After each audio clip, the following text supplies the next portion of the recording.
guys, welcome back to my channel. Dalam video kali ini, gue nggak sendiri. Gue ditemenin sama temen gue, Selvi Asil Zain dan juga Ajira Zidan Al-Kausar. Sebelumnya, kenalin nama gue Muhammad Lutfi Azhar. Nah, pada video kali ini kita bakal membahas terkait materi media pembelajaran dan sumber belajar. Buat kalian yang mau tahu materinya apa, simak sampai akhir video ya. Nah, yang pertama itu proses komunikasi. Di mana di setiap adanya proses komunikasi itu terdapat komunikator dan juga komunikan, di mana keduanya ini melakukan interaksi, dan interaksi tersebut pasti menggunakan media yang digunakan oleh komunikator untuk menyampaikan pesan ataupun berkomunikasi terhadap komunikan.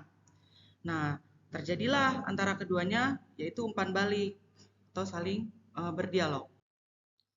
Terus ada sumber belajar. Nah, apa sih sumber belajar? Sumber belajar adalah segala sesuatu, baik yang sengaja dirancang maupun yang telah tersedia, yang dapat dimanfaatkan baik secara sendiri-sendiri maupun bersama-sama untuk membuat atau membantu peserta didik belajar.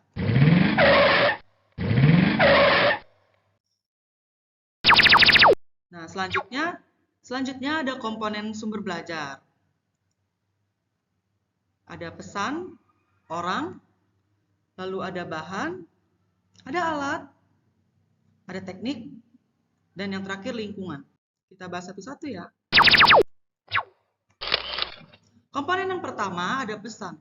Pesan adalah pelajaran atau informasi yang diteruskan oleh komponen lain dalam bentuk ide, fakta, arti, data, dan lain-lain. Nah, selanjutnya ada orang. Nah, komponen sumber belajar juga, orang juga termasuk sebagai komponen sumber belajar. Manusia sebagai penyimpan, pengolah, dan penyaji pesan. Selanjutnya ada bahan. Bahan adalah sesuatu yang mengandung pesan untuk disajikan melalui penggunaan alat ataupun oleh dirinya sendiri. Selanjutnya ada alat. Nah, alat ini adalah sesuatu yang digunakan untuk menyampaikan pesan yang tersimpan di dalam bahan. Baik alat ini terdapat media gawai ataupun media tulis. Selanjutnya ada teknik. Teknik ini adalah prosedur rutin atau acuan yang disiapkan untuk menggunakan bahan, peralatan, orang, dan lingkungan untuk menyampaikan pesan.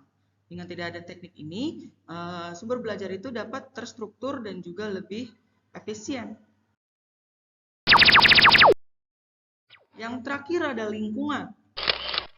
Lingkungan adalah situasi sekitar ataupun tempat di mana pesan diterima. Karena sejatinya lingkungan yang nyaman adalah lingkungan yang terbaik untuk kegiatan belajar mengajar atau menyampaikan sumber belajar.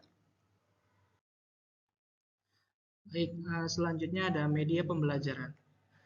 Dalam media pembelajaran ini terbagi menjadi 3, yaitu media atau medium sama dengan perantara. Yang kedua ada media komunikasi atau perantara penyampaian pesan atau informasi.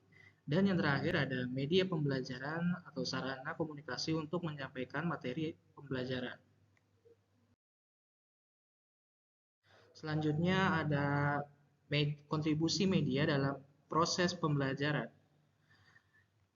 Nah, dalam kontribusi ini itu terdiri dari 5 poin, yaitu yang pertama penyampaian pesan pembelajaran dapat lebih terstandar. Lalu pembelajaran dapat lebih menarik.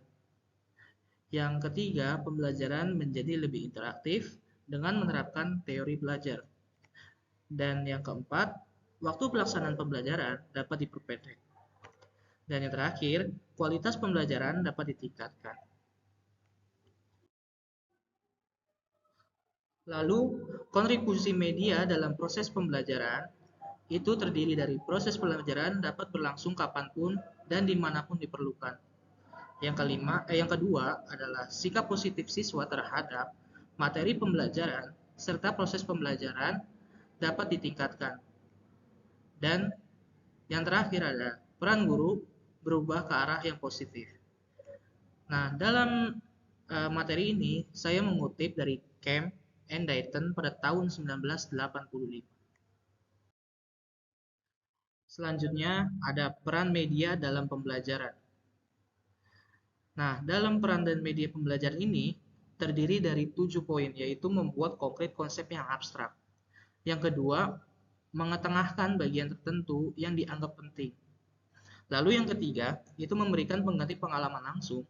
Dan yang keempat, mendekatkan objek yang sukar atau berbahaya untuk didekati. Yang kelima, memberikan pengalaman dari segi pengamatan. Yang keenam, menyajikan perbedaan warna secara visual.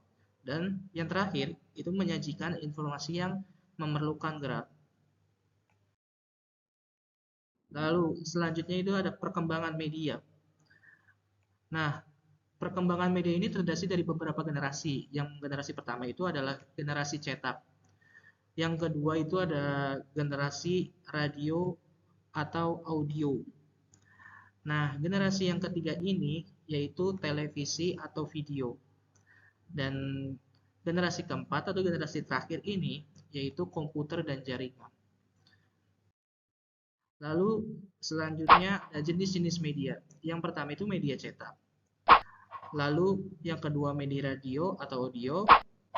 Yang ketiga media televisi atau video.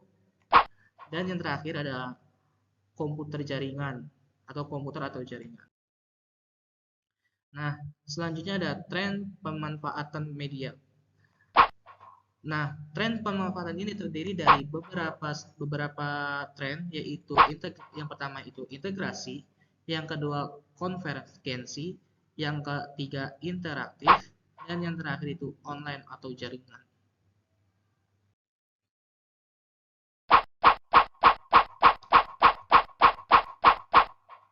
Nah, dalam tren pemanfaatan media, yang pertama itu integrasi, itu 2 atau lebih media dimanfaatkan secara terpadu untuk saling mengisi dan saling melengkapi. Lalu selanjutnya ada tren pemanfaatan media.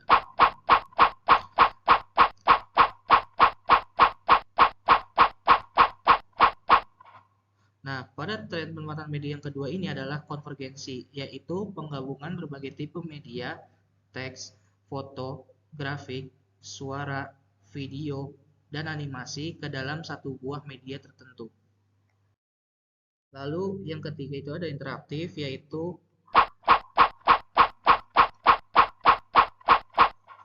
adanya komunikasi dua arah antara media dengan pengguna dalam bentuk stimulus dan respon. Dan yang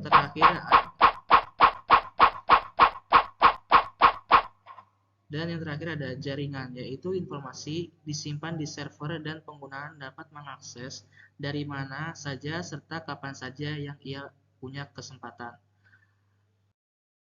Dan itu saja video ini, kurang lebihnya mohon maaf dan dadah.